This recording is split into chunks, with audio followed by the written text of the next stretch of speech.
Welcome along to the polling station. Not only William Kedjanyi and Johnny Ward to discuss Sunday's German election, but Patrick English is in the house. And many of you will be familiar with Patrick on Twitter. He's an election analyst, very well respected on Twitter. He's a visiting fellow at the Uni of Exeter and the LSE. Welcome to the show, Patrick. Hi guys, thanks very much for having me. Very nice introduction there. And it's flawless, really, wasn't it, William? It was flawless, and that's why we have you here, Johnny. Well, this is it. Why we pay you the big bucks. Yeah, but a couple of notable things, which is the beauty of, this being kind of visual as well as audio. You'll notice that Patrick is wearing a particularly fantastic shirt, which has little birds kind of flying all over the place. And you'll see that William is absolutely buzzing because he's off to the election conference, the party conference, rather, the Labour Party conference in where are we going? Brighton, is it? Brighton, we're going down to do battle with the seafront again, or at least I am. Beautiful. And he's very excited about this, Patrick. Oh, I can tell. Now, we are excited about the German election. Now, these odds kind of remind me of the Brexit vote and roughly the Donald Trump's first election vote. It's the SPD 1-7 and the CDU and CSU 4-1. And I will start actually, lads, with just quoting the start of a piece from The Guardian today. Angela Merkel's shoe size is 38, she revealed to a rain-sodden, momentarily confused audience at an election rally on the Baltic coast Tuesday night. That is relatively small, 5.5 in UK sizes, which means her shoes should not be too hard to fill. That's manageable, Merkel said. As the German Chancellor chuckled mischievously, she gestures towards the man on her left, a 33-year-old tax auditor who is running to inherit the northeastern constituency she has held since it was created in 1990. But her comment also applied to the man on her right, Armin Laschet, who is meant to lead the Christian Democratic Union into the post-Merkel era as her designated continuity candidate at Sunday's national election. The 60-year-old is struggling to live up to his brief, William. Yeah, I think that's more than fair. I was listening to a podcast actually in research for this, and a really good point was made by, of all papers, the New Europeans Europe editor, who basically came with a very true statement that really big political giants can really struggle with their successions, and they can leave giant holes that need to be filled. As an example, you could say Obama in the US. I think there's an argument for saying Blair in the UK. And Alex Ferguson. And Alex Ferguson in other sports. Arsene Wenger. Indeed. Yeah, definitely. So, yeah, Merkel's legacy is it's always too big to put into words, but the fact is pretty much everybody watching this, I think, and even casual people in the street might well know of her. And she's a German chancellor, and most people in Britain, I imagine, who are even remotely connected with the news would know of her. She's been there for 16 years. Her fortunes have gone up and down in that time, but generally speaking, there's a huge amount of respect, and she's a bit of a national icon, or at the very least, she is the face of Germany. That's always going to be really, really hard to replace. And I think that Laschet has struggled definitely to fill that. And I think it's been shown in some of the polling that we've seen through the election. Yeah, and as it says on your Twitter page, Patrick, you do polling and research for YouGov. But what's quite interesting about this, obviously, we've 1-7 here in the sense of it looks extremely lopsided, the SPD 1-7. But just as we close in on the vote, the latest polls suggest it's not inconceivable that it could be a bit of a shock here.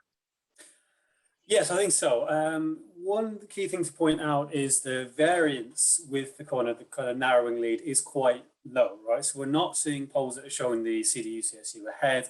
We're not really seeing polls that have them above sort of 22, whereas we are seeing polls which kind of had SPD at 27 just about a week ago. So we are, as has been said at the top of the show, in the range of a normal polling area. If there's a normal kind of size polling miss in Germany, then the CDU could well be ahead, and we could well see a completely different chances than the one that we're currently expecting in the markets and in the polls. I would say the consensus of the polls is still that the SPD is going to win, just because you look at the pollsters, every single pollster, all of us have the SPD ahead by minimum 3 points. Kind of the mean range is going to be there about 4. So the expectation is that the SPD will win, and this has been a really, really topsy-turvy campaign. It really has been quite fun to do as a kind of the first German election that I've been involved in. Yeah, and obviously, William, we've plenty of other markets as well. There, the next German Chancellor, the vote share, and so on and so forth. So what are punters looking at here? We have an AFD party list vote share as well, 8 to 13, 10 to 15%. 15 to 20% is 12s, 25s, over 20%. If you are having a bet on this election, you're basically tasked with 4 odds on shots. Is there value elsewhere? There is value, I think, and we have to remember when it comes to politics, it isn't just always all about trying to get as big a price as possible. Value is subjective. I remember asking Patrick on the betting people he was on, how come you could get a 4 to 6 shot about an outcome that the world's best electoral analysts were pretty much universally convinced was 70% and upwards. Actually, I think it was in the 80% range. This is Joe Biden. Yeah, that's right. So you can absolutely get value. And I think also, generally speaking, there tends to be more poll performance and more, I think, or less variance, I should say, between the polling and the results in sort of representative elections, non-first past the post elections. And it could be that these ranges that you get and the modeling as such are probably easier to trust now, which means that if you get, say, for instance, the AFD, all the polls show them in 10 to 15, 8 to 13 could be something you could back with a lot more confidence than doing it, say, for the Liberal Democrats in the UK election, because first past the post. Yeah, and there's less left to chance. So I think that some punters will find the value here. I also think that, depending on, again, intuition, things from the ground, which we have seen in past elections, some punters might try to go against the general narrative of things, which is something we've seen a lot more of, especially since 2016 and onwards. Why has Laschet failed, or seemingly failed, when you're looking at this stage, Patrick? He's taken over from a proper political giant in Merkel, obviously, but the betting has just been all along consistent with the polling that they're in big trouble. Yeah, I think the points made before about successions are difficult is a very good one. It's a big mantle to sort of try to take on, a big reputation to live up to, and I think that it was quite. I don't want to use the term uninspiring, but it was a candidate that straight away, like Laschet was never ever doing well in the preferred chancellor polls, and in a way, the vote intention has kind of been on a lag and then caught up with most people's chancellor preferences. So Cholz has always been pretty strong in that market, and now we've just seen in the last sort of month or so the vote intention turn toward that. So I think sort of the CDU in that sense were always struggling. They picked a candidate who the voters didn't really find incredibly, well, they weren't really very enthusiastic about, and the closer it's got to election time, I think that's become more and more prevalent, and they're just thinking, do you know what, we're going to give this Cholz guy a go. We like the look of this, we like the look of what the SPD are offering here, more so than with the CDU, and I think he's just struggled to live up to his predecessor. Perhaps wasn't the best pick in the first place, and now it's coming through in vote intention and most likely in the results as well, although of course we have to wait and see. What's the SPD offering? Well, I think weirdly, I heard seen some chat from some people who have a bit more expertise on the actual sort of what's going on the ground in German politics than I do, and they've sort of been saying that Cholz has kind of almost been offering himself as the continuity Merkel candidate, just from a different party. And what he's been trying to do is pick up a lot of these centrist voters, these floating voters that Merkel was able to pick up in her time and say, well, look, forget about the CDU now. You need to come to me. I'm the one that's got this sensible, forward-thinking sort of program for Germany that's going to carry us forward, that's going to carry us out of the pandemic and sort of get us back on track. And he's kind of been looking at hoovering up all of those voters who probably are usually quite open to voting SPD, but haven't been since Merkel has been able to kind of get them all under her voter coalition and has been peeling them off the CDU now. He's also been able to peel some votes off the Greens, I think, in recent polls, what we've seen. The Greens have been coming down at a sort of similar rate that SPD have been coming up, particularly in the last couple of weeks. And that could be something as well in terms of the Greens, who started off sort of the campaign in April and May quite strong and were leading the polls for a little while there.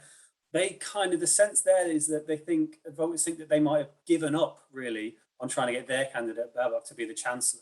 So they're thinking, well, if we don't think you're going to win this election, feels like you've given up on this, and now you're talking about coalition agreements and such. So, we're going to go try on the party list, go back our preferred candidate for chancellor, which is Cholz. Yeah, we spoke about this actually, William, that the Greens had been polling well, but that has, I mean, pretty much collapsed events by the fact that they're now 50 shot. Mm.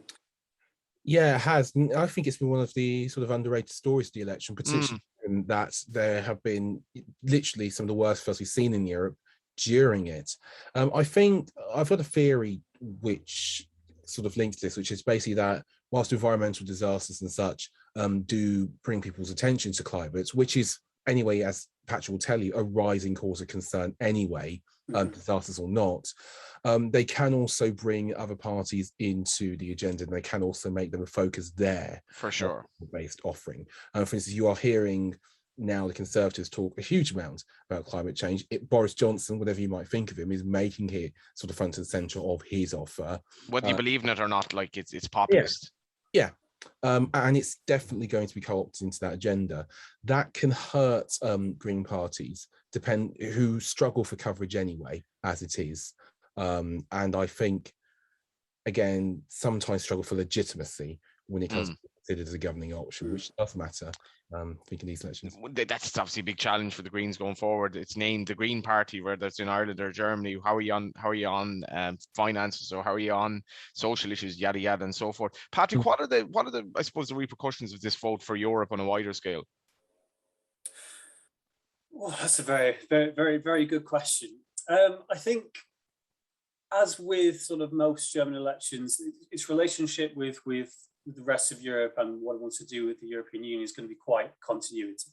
And if we look at the two parties, the two candidates, SPD, CSU, CDU, they're not really talking huge amounts of radical change about Europe, what it wants to do in Europe. And indeed, the election has been hugely focused on the pandemic and how Germany is going to recover and how Germany is going to look forward from the pandemic, sort of in terms of itself. So sort of Europe has not been a huge sort of question there. But what I do think is that it's kind of, particularly if the SPD do go on to win and we see another sort of centre-left party returning to government and having a successful election, I think this is going to very much challenge a narrative which is already being sort of put under quite a lot of strain, that it is the centre-right or right-wing parties who are kind of moving to prevalence now across Europe, and that Euro sort of skepticism is sweeping over, destroying centre-left parties, destroying social democracy, and kind of creating problems across Europe for that. So if the SPD do win, it's another kind of nail in that narrative coffin, I think. We might sort of talking about, okay, what is the next movement on the left of European politics, rather than focusing sort of across on the right. Well, on that, like as a reference there, sort of at the top of the show, the AFD party list vote share. To me, this is arguably the most interesting of the markets, because it's 10-15% is 8 to 13, which itself is obviously quite high. But if you were to take a punt that the far right vote is going to collapse, you can take a punt at much bigger prices there. What are you thinking? Well, I think the sort of expectation with the AfD is that they might fall back a little bit to their core vote if the CDU, CSU seem to be struggling or seem to be heading toward the opposition. So I think if we find the voters might turn up on polling day and think, I actually do want to vote for the more traditional centre-right Conservative Party, that's obviously the CDU, CSU, you might see the sort of the vote share that the AfD got in the previous election, which was 12.6%, I believe, sort of tumble down a little bit more back toward 9-10, which we might consider to be the kind of the core vote of the sort of the more far-right part of sort of far-right voters in Germany. Particularly interesting, I think, is what's going to happen regionally with the AfD. So we know that they tend to be stronger in the east and the west, and the polling that I've seen suggests that this is getting even more so. There's a lot of AfD strength in the east, and this kind of maybe falling away a bit in the west and the south, and that could be going to the CDU, CSU. And if that sort of pattern continues a little bit, and that rebound in the CDU, CSU vote is kind of perhaps driven by flagging AfD voters, we might see AfD come down to about 10%. But I think sort of where the market is right now, that would be my kind of gut feeling with what their vote share should be as well. William?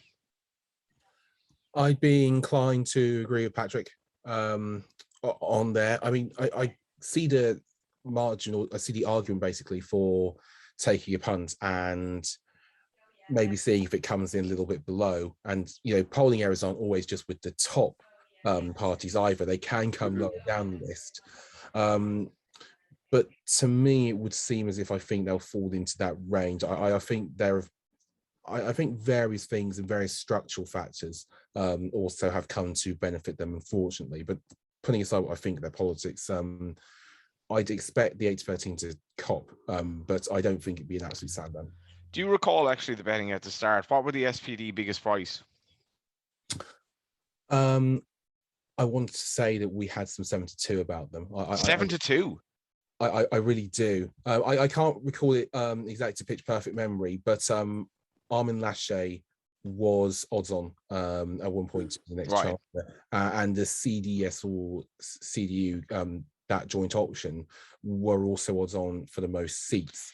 It did tighten up, but it took a while for those prices to really flip in the way that they have done now.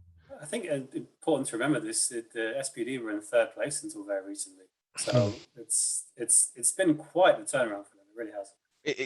I often go back to it's not something that was particularly well known outside of Ireland, but when our president Michael D. Higgins, when he was initially elected, he was second in the betting, and there was a really strong candidate who was probably trading, I'm guessing, about 1 to 3 on the betting exchanges, and had, he developed a really strong lead. And then there was a live political debate with all the candidates, and a revelation was made that basically it was really compelling live TV, but his odds just drifted like a barge, and he was comfortably beaten because of the revelation that was made on live TV. So I'm always wondering, and I think as you mentioned, like I backed Joe Biden, but I was very nearly bruised. I was actually bruised by the whole experience because of the odds Trump went to that night as I went to bed. This is a long way of me asking, Patrick, if you're taking the short odds here, what can go wrong between now and Sunday? So, I mean, there's always the one that the pollsters like to favor, which is a late swing. Yeah. And if we do see some sort of recovery by the CDU-CSU, if they do manage to peel off perhaps some of those flagging sort of more, let's say, toward the left AFD voters, particularly in the West and the South, we might see a bit of, when we get to the ballot box, it could be a lot of voters who have swung from CDU, CSU to the SPD might sort of go, well, do you know what, actually, continuity maybe isn't Cholz, maybe it is the same party I've voted for the past 16 years.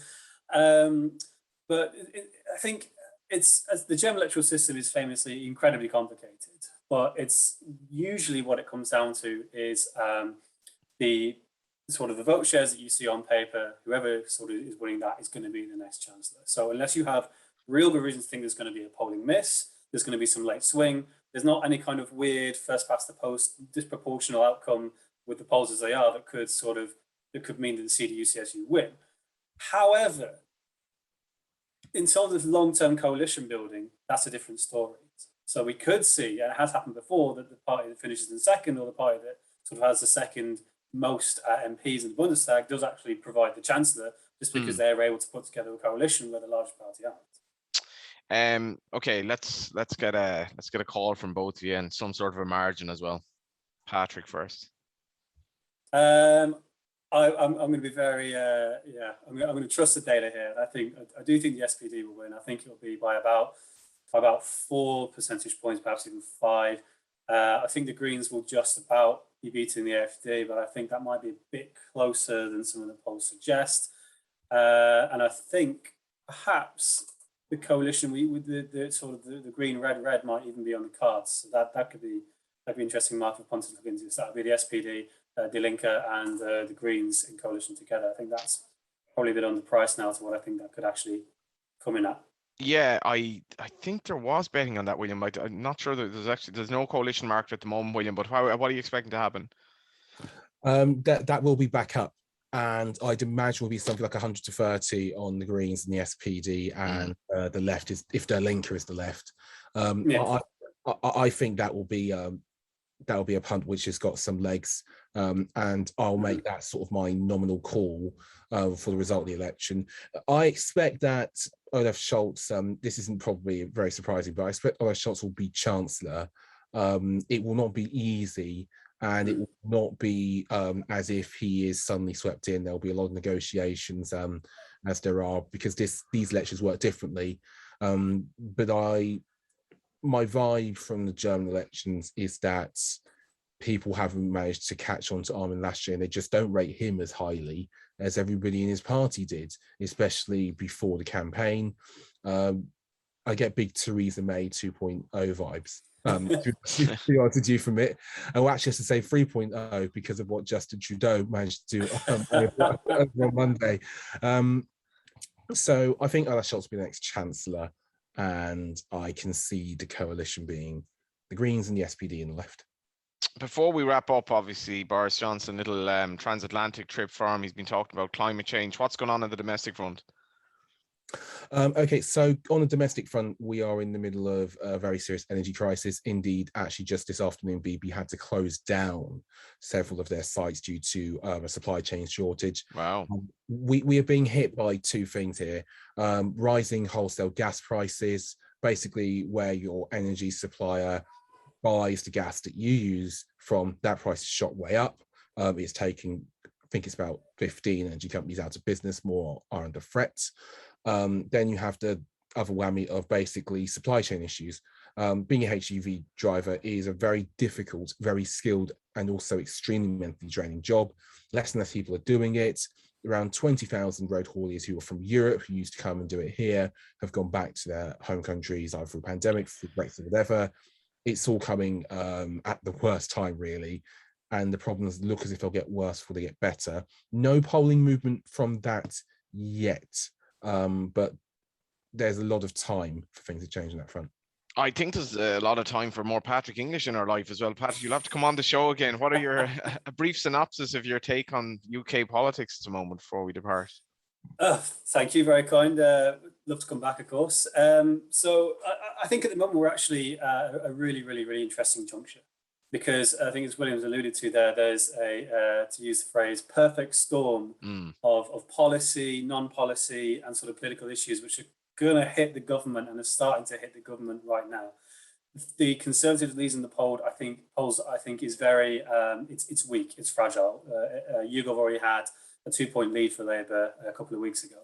And I think the public are noticing things like the inflation crisis. They're concerned about the energy costs. And the more that this goes on and we head into winter, we could have another big set of problems with COVID. There could be an NHS winter crisis.